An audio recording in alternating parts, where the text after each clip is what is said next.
if you are driving on the freeway all the time and you're in your little box car and you get to choose the music and the podcast and you get to choose temperature, we begin to think that we are like little gods on these spaceships that take us where we want to go. And so therefore, every other person, out on the freeway is someone that is an enemy.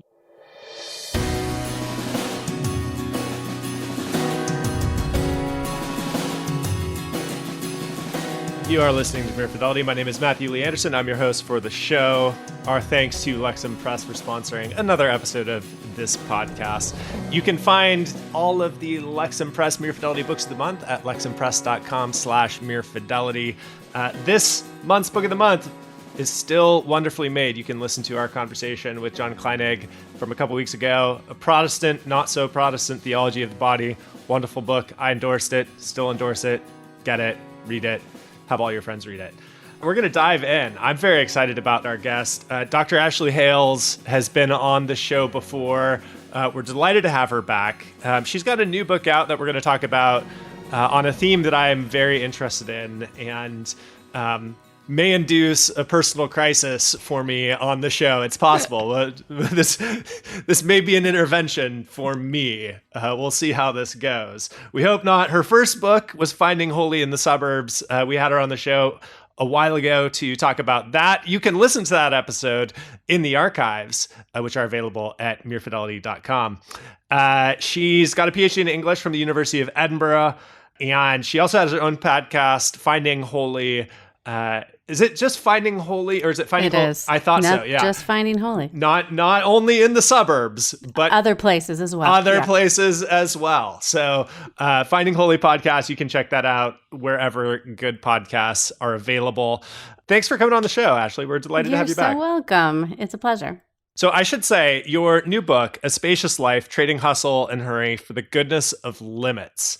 Your publisher, InterVarsity Press, who we love, has been great. They're actually going to give a couple of copies, 3 copies away to our Patreon supporters, including a copy to a new Patreon supporter. So if you want to join the merry band and have a chance at getting Ashley's book, the link to do so is also at merefidelity.com. A Spacious Life, Trading Hustle and Hurry for the Goodness of Limits. I'm not really joking when I say this might turn into an intervention for me. Sounds good. Sounds good. But I hope it doesn't do that. I hope this isn't like one long therapy session for right. Matt. Yeah, probably not the best. Probably not the best use of anyone's time. And as your book makes a point to stress, we only have so much time and we have to use it well. So I'm curious, give us some of the backstory. Obviously, like discerning limits, confronting our limits, living within limits. This seems like a universal human problem in every day and age. What is it about our own time and your own experience within our own time that animated you to take up this particular question about limits? Well, I think it started in anger. Actually, I'd read a lot. As all right, good as books all do. good books do. Yeah, I had both experienced failing, to actually embrace my limits in very spectacular ways, it felt like to me, as far as my own life, especially maybe 10, 15 years ago. We have 4 kids. They really helped me see my limits of my time, my body, my vocation. And I was really angry at God for a while because Wendell Berry says, right, we live the given life and not the planned. And I really wanted to live my planned life. And my planned life, of course, was, I have a PhD and we were going to live overseas in Europe and I was going to get a postdoctoral fellowship. And, if I had children, they would be just slotted into that life and they weren't going to change me. That was the idea. And then realizing, gosh, I'm not sleeping. This child needs feeding every 3 hours. My work is suffering. I felt the weight of my limits and got really angry at God for that. And then, I also began to see in the last several years, these kind of versions of Christian self-help that are basically saying you get to create your own life. Your life is yours, and you need to pull yourself up by your bootstraps and look inside yourself and find out who you are, and then display that pixie dust amongst the wider culture. And if you're not famous or fantastic, you just need to hustle. And that is not the message of the gospel. And so I was also really angry at that. So the book started in anger. And then I think because of our particular moment in time, especially during the pandemic, and thinking through my younger self as well as my current self and the readers of this book, to realize that we probably don't need another argument right now, but we do need a gentle invitation to a more beautiful way of life. That's a good way of putting it. When you talk about the sort of Christian self-help explosion, my impression, and this is only my impression, I don't really know anything about that phenomenon, because my impression is that it arose on Instagram. I think it does, yeah. Among a certain class, mostly of women. Yeah. Is that I right? would agree with that. Yes. I don't think we've ever known Matt to help himself. That's true. Again, not an intervention for me. But this poll, like, I am interested in, like, the way in which you describe the story. There is a kind of gendered aspect to it. There is. And I have tried to write this book a little bit more for women, although I'm hopeful that my writing is not gendered in that way, that, it's which, side notes, strong endorsement for your writing. Like, I haven't read the whole thing, but as much as I've read, I've really, really liked. Like, one of the things that I really like about your work is you're a phenomenal writer. You have a very engaging prose style without it being syrupy or engaging in the sort of Instagram type drama that seems to be obligatory for that world. Right. Thank you. So I think some of that language and what we see on Instagram kind of gives us, especially women, the sense that you need to curate your life, and your life needs to be beautiful and it needs to be successful. And, if you can follow me, whatever that kind of influencer type is, then you will have a good life. And really, the life of Christ is a life of limits. And his life does not go up and to the right in a Western, upwardly mobile direction that we all see on social media. You talk about the limits that we experience very naturally, the limits of our bodies, the limits of our time, the limits that are placed upon us by family and other commitments. What can we say about our society's broader relationship with limits? Not just the external ones, but the ones that maybe we have to choose for ourselves as well. That's a good question. Do you have any examples? I'm thinking about, for instance, the limits where you're not actually imposed upon by society. There is a lot of freedom and choice, but people find it very hard to cut off from choice, to actually make a decision and stick with it. So whether that's the idea of settling down somewhere and saying, I'm going to remain in this place for a few decades, I want to raise a family here, I want to belong in this particular location, and have this become something not just the original choice, as long as I want to stick with that, but something that exerts a givenness and a pressure upon me over time. Can I just also ask you, in answering that question, it might be helpful if you just took a step back for listeners and just laid out what you take to be the broader cultural problem of limits is. As a way of helping us answer Alistair's. Yeah, I think those are great questions. Unfortunately, the water that we swim in most of the West is this idea that freedom looks like freedom from. It looks like freedom from any sort of constraint. We don't tend to value constraint as something that is formative or good, or that will help us in discipleship. And so we tend to think, at least now in the 21st century West, that freedom looks like freedom from constraint. And so therefore I get freedom to do whatever I would like to do at any point, that the good life is the autonomous individual. And unfortunately, we have found that narrative runs out pretty quickly, and it really leaves us exhausted. If, for instance, your goal is a certain level of promotion at work, you get there and you find, of course, that that's not enough. The goalposts keep moving back in this sort of freedom narrative. And so we have really lost the value of limits being for our good and for our flourishing. What's really amazing, when I started thinking through this, is that limits are actually built into creation. They're not the result of sin. And so we see that right in the very beginning, if God had not set limits, that our world would be without form and void, right? If the sun is to rule the day, the moon the night, things were divided. There were boundary lines. Planets couldn't just go wherever they wanted. They had orbits. There were cycles of flourishing and cycles where the land would lie fallow. Adam and Eve, too, as creatures, had boundaries. And what is interesting is that because we have transgressed those boundaries, we've gone past them.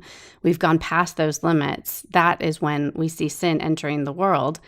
Probably, in even our desires that are good now, when we move past our limits, our natural, normal human limits, what that looks like is it often produces exhaustion, and it's kind of our bid to be like God, just like Adam and Eve.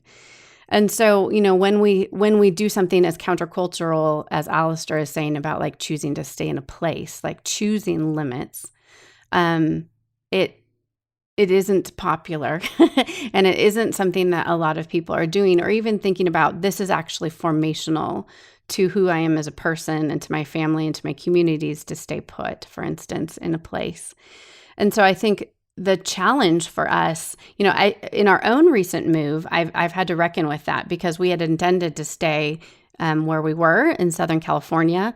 And yet it was very obvious that had run its course, that we needed to step down from the ministry position. My husband was a church planter in Southern California.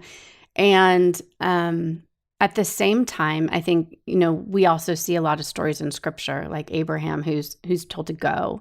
And so I think even if God is calling you to move on to different places and that you need a certain level of discernment, community, and all of that to really decide that, if it's not just like, hey, that looks more fun over there, I don't think that's necessarily a reason to move.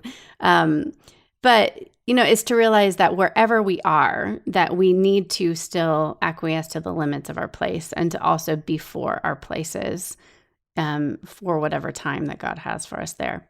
But I think it's really important to note that those limits that we feel like we can choose, like staying put in a place, are things that will eventually form us in ways that maybe we don't have words for, especially at the outset. But it helps us kind of recover from our disease of limitlessness, as Wendell Berry says. One of the most popular things I've ever said on the internet is that people should quit Netflix.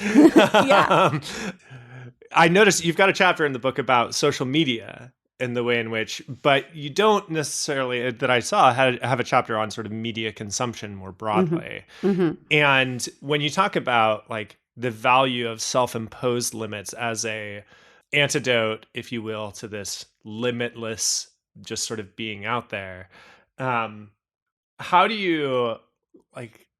should people discern which ones they should take on? One of the ways I think I could sell quit Netflix is a like self-imposed limit on media consumption, because one thing that the algorithm does and one thing that it's designed to do is to break down all of your sense of your own limits, such that the next thing that you've streamed to switch platforms all of season 1 of Ted Lasso, and where did the evening go?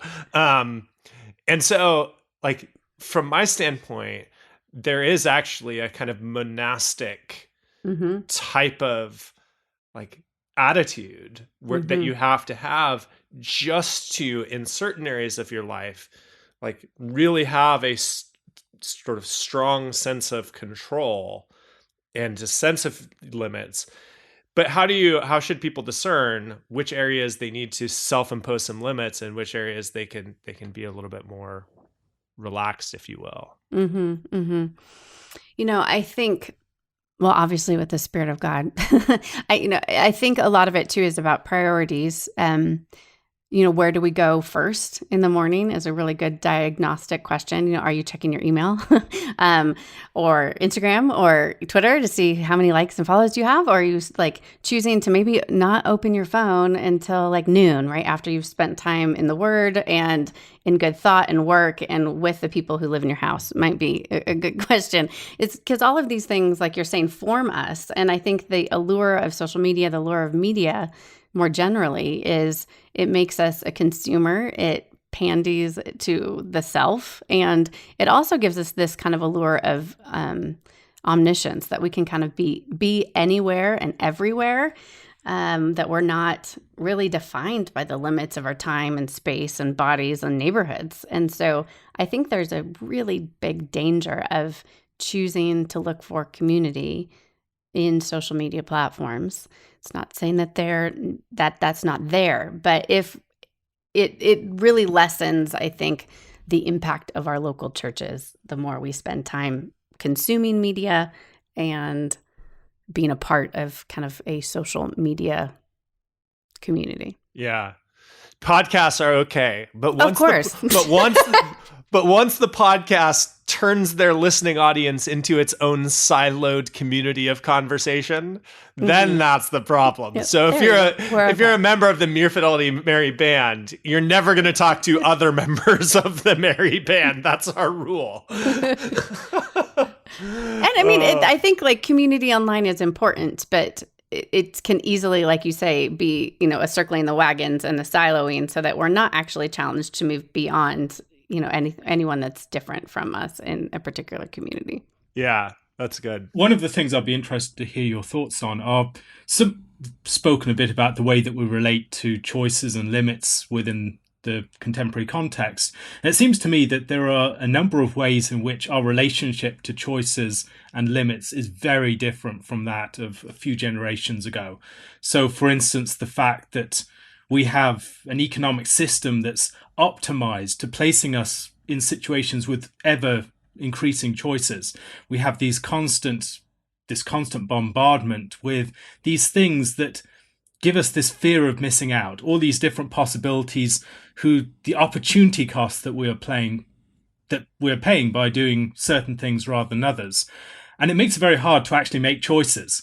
We talk a lot about the choices that we make, but to actually make a choice you need to follow through with it, to cut off, to make a decision, and to run with that. And it's very hard to do that if you're constantly being pulled back. And then when we do want to cut off from things and to have a more committed form of life, increasingly it feels that we're doing that under the modality of the choice itself. So it feels like LARPing, live action role playing, when we're trying to adopt a lifestyle with limits, because we know that behind those limits lie all of these different. We actually have the choice, and we could opt out of this. There is the exit door at any moment we could run for. And so I wonder, how can we maybe get past that tension and this sense of a really fraught relationship with choice? And partly, I think, not just for individuals, but as communities, because that's very often where we do feel these pressures most keenly. Mm-hmm. Mm-hmm. Yeah, that's a very perceptive way to think about it. And, I guess I am just reminded of the life of Christ where, after he is baptized, he is led directly into the wilderness. He's tempted by Satan for 40 days. And, at that point, he has what we as humans have. He has the availability of the word at that point. So it is not that, he uses any of his divine gifts at that moment. But he chooses to wait. He chooses to wait on God. He says, to Satan, right, that when Satan wants him to turn the stones into bread, feed yourself. You're the Son of God. You're amazing. You should be fine. Take and eat. And instead, he says that he is to be fed by the word of God. And so I wonder how much of the sense that we always had this exit door, as we're talking about, even if I choose these self-imposed limits, I know I always have an out, is to say, if we are united with God, so much so that we are willing to actually wait with God and on God for those sorts of next steps, then we will find ourselves, I think, going through rather than like always, hanging out by the exit door. I'll just explain. So, a personal story. So when my husband, I was just saying, stepped down from our ministry position, we had no job lined up.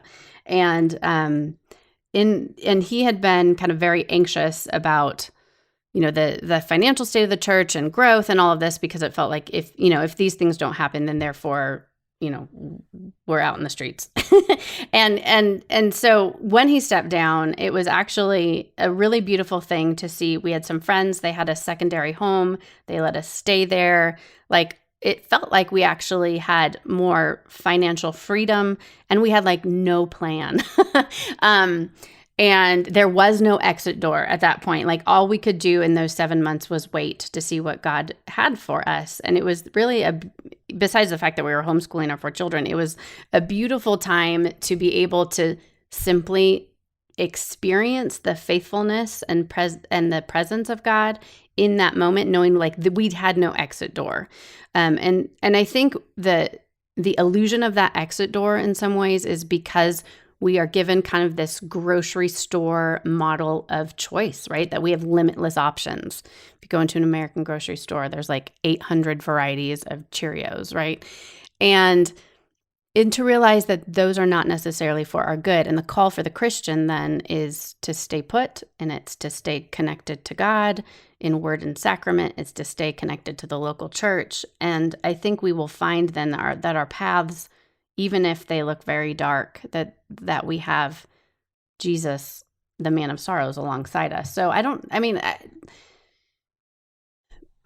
guess a lot of it is, what story are we going to primarily identify ourselves with? Are we going to identify ourselves with our Western limitless choice story? Or are we going to identify with the story of Jesus and the story of the church, which has always gone through dark valleys and yet has chosen to say, like Paul, that I know the secret of being content, whether in want and in plenty. And so a lot of it is, what sort of small choices can we make to align ourselves with the story of God versus the story of Western mobility? That's certainly a more sanctified answer to your question, Alistair, than I was expecting. Not that I was expecting, than I would have given. I mean, I always expect people to say the things that I'm thinking about. But it seems like, Alistair's question about the live action role playing, and how you escape that. Alistair, isn't one possible answer just time spent playing the role, such that you eventually forget the fact that you are surrounded by all of these options? I mean, I take the problem to be like, it's one thing to grow up in an Amish community. I've got some Amish relatives, right? And that's the world that they know. It's another thing for me, who didn't grow up in an Amish community, to uproot my life, drop myself down into the Amish community and be like, guess what, guys? I'm Amish now. I'm really living out my quit Netflix dreams to the fullest. But I think, like, as much as inauthentic, and as much as it might be the case that I'm surrounded by choices still, that there are these exit doors and so on and so forth, isn't it the case that over enough time of living within that community, I sort of naturally come to forget either that the choices are there in the first place, or forget the things that tempted me towards those choices, right? Like, the things of the world of choice would go strangely dim, it seems to me. I think along with that, there's also the fact. Sorry, let me just say, Alistair, on the quit Netflix theme, since it's apparently my theme for the show, right? Like, it's actually like, I had a conversation this weekend with friends where I was reminded of what it's like to live in a world where watching Netflix is a thing. And it was weird to me, because I realized over the last 7 years now, I've watched, like, that's not a thing in my home, and I forget what that's like. And I don't have any sort of attraction to go back to that. And I think that sense of forgetfulness is a possibility if you just live action role play for long enough. I think along those lines, if you actually live into certain choices and actually make them decisions, I see decisions very much as what follow from choices. The decision is the long-term cutting off of the other options. And if you live with those choices for long enough, eventually you do have a given situation. You can't just opt out. You've had kids, you've settled down, you become entangled within a situation, and there's no easy way out. It seems part of what we're struggling with is an aversion to growing old. Because Yeah. kids are infinite possibility. They could become the president. They could become someone who's working in the top of tech. They could become someone who's wandering the world and exploring. And then we grow up and we realize, okay, I haven't got the grades to become a rocket scientist. I don't have the athleticism to become a 100-meter sprinter. And gradually your possibilities become trimmed out. And then you reach this stage and you realize, I'm trapped in a situation and I've made these choices. I'm living with the harvest of those choices, and I'm not used to living with decisions, or having decisions haven't been made over the course of time.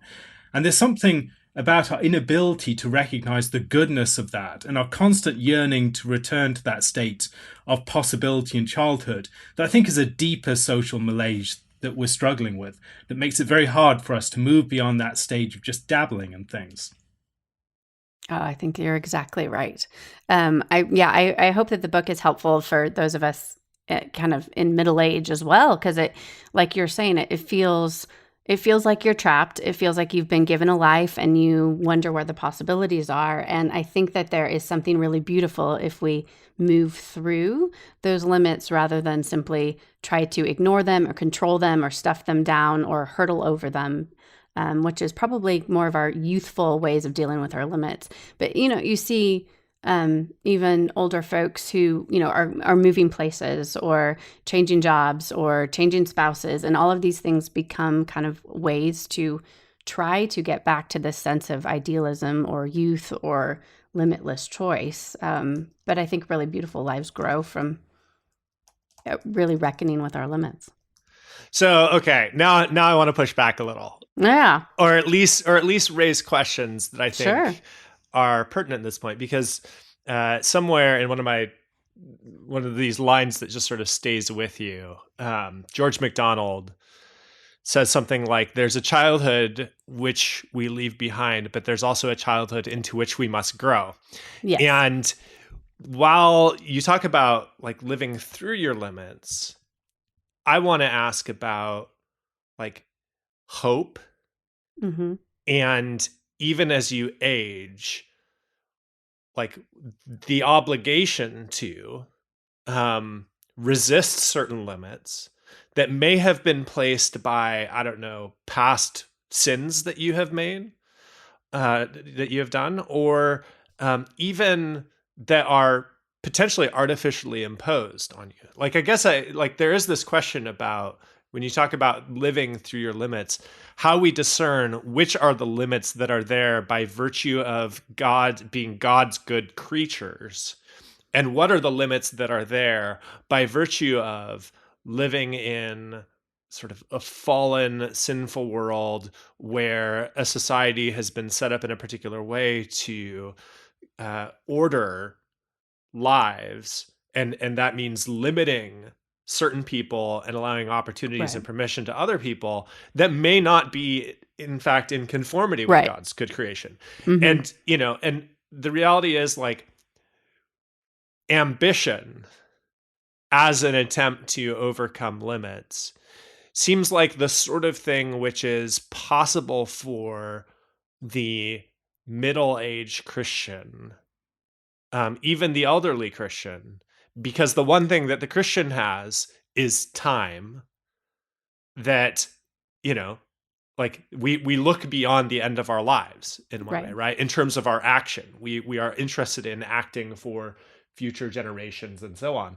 And so I guess it's a two-sided question. How do we deal with the artificial limits of sin? But then also, how do we deal with the fact that, like, we are potentially called to resist even certain natural, quote unquote, limits like death? Mm-hmm. Mm-hmm. Well, I mean, Jesus lived in a sinful world, so we could start there about all this starting with Jesus. I know. I don't know.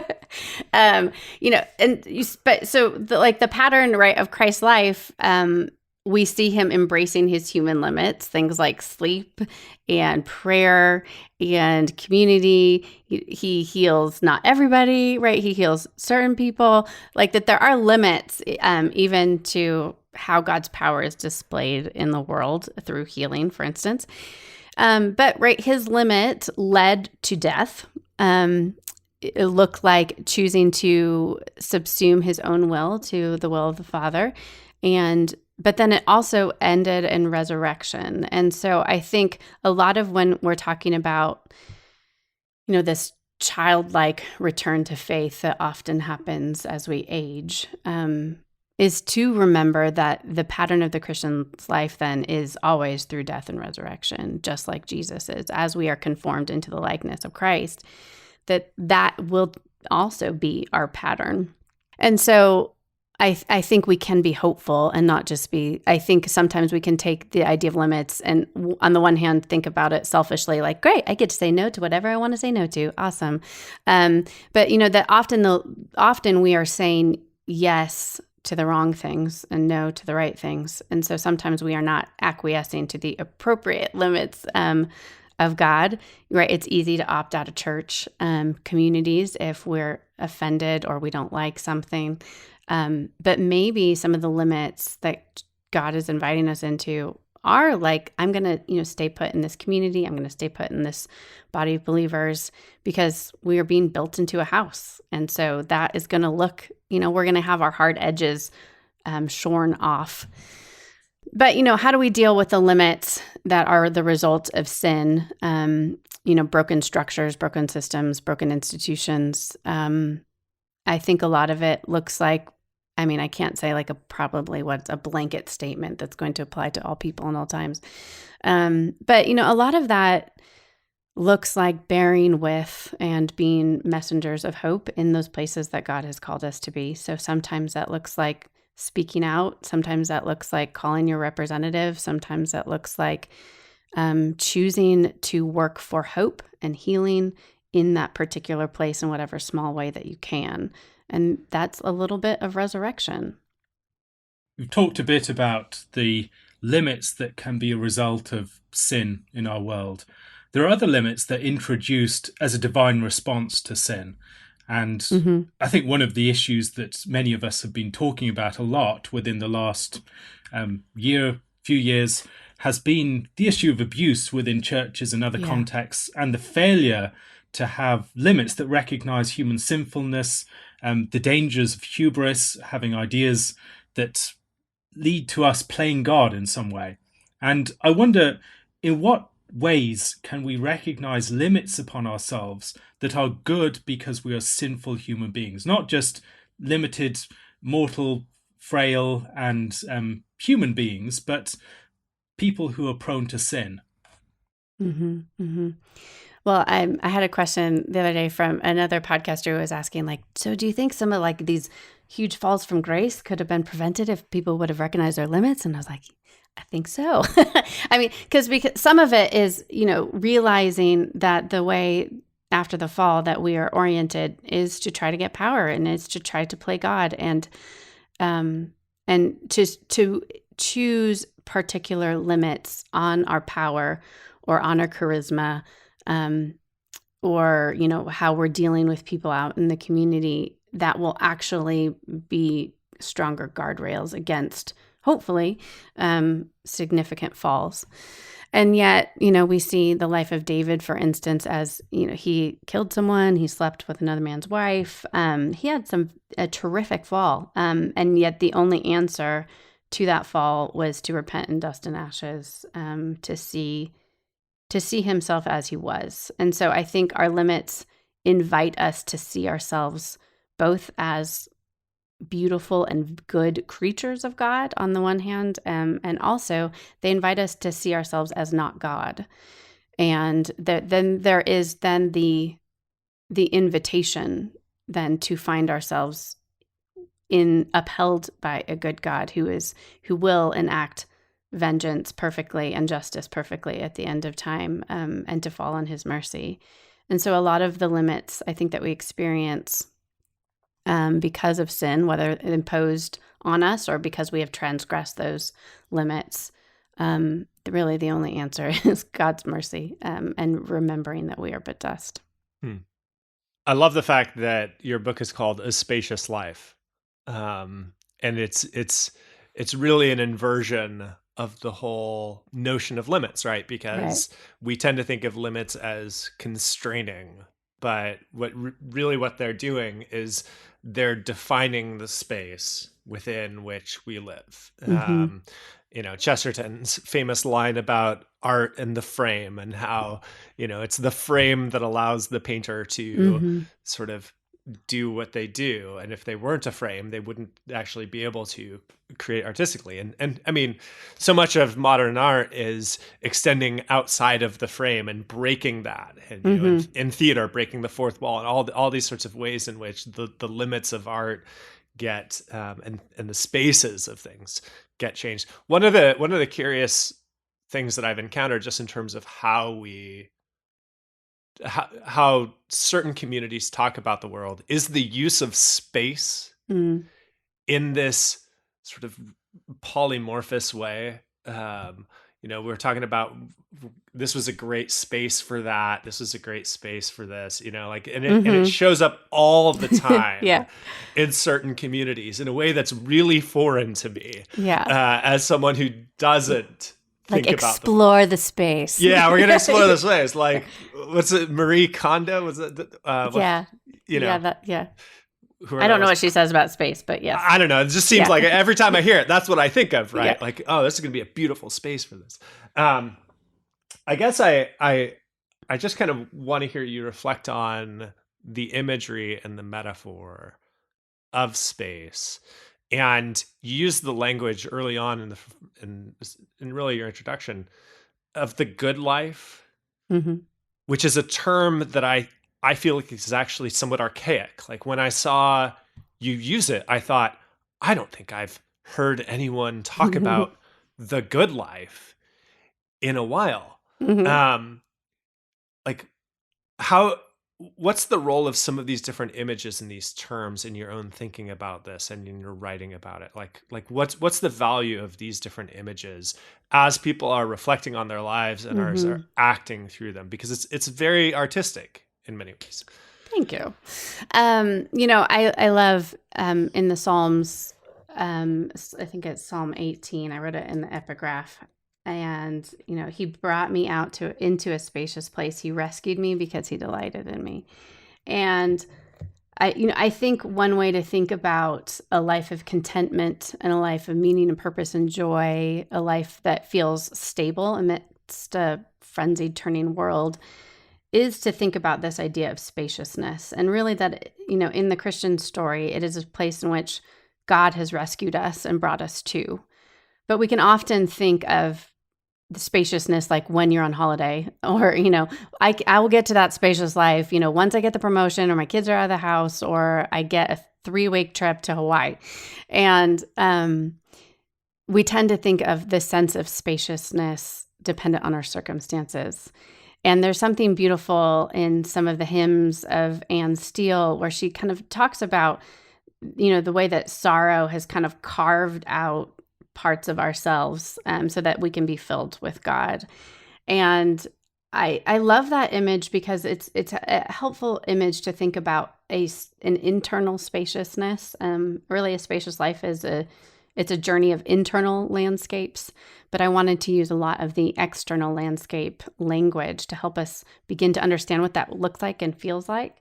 And it's primarily a place of God acting. And I think what I also take, when you talk about that inversion, also in the epigraph is a bit from C.S. Lewis's Last Battle, where it's the Pevensey children and King Tyrion, and they're basically forced into this horrible, ugly stable that had been, the place of the god Tash, and they expect it to be this place of darkness and evil, and yet they find themselves in Aslan's country on the other side of the door, or something like in Harry Potter where Harry goes into the Weasley's tent, and like it's entire like mansion house, right? That the inside is actually bigger than the outside. And I think that's true for limits as well, that when we live in them, that we find this sense of spaciousness as we stay with them. And especially, as we stick with Jesus through them. I mean, there's probably a version of this where if someone isn't a Christian and they're just like going to choose all these limits on their Netflix watching or what have you, that becomes another form of legalism.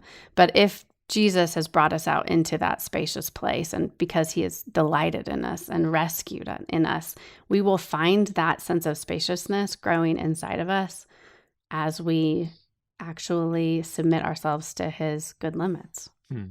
That's an interesting and a wonderful way to put it. I wonder, just in conclusion, I mean, when you talked about that external and that internal and your language of landscapes, you've just moved from Southern California to Colorado, where the external landscape in Southern California is dominated so much by freeways and suburban homes. And you wrote a book on living in the suburbs, right? Yeah. And now you're in Colorado.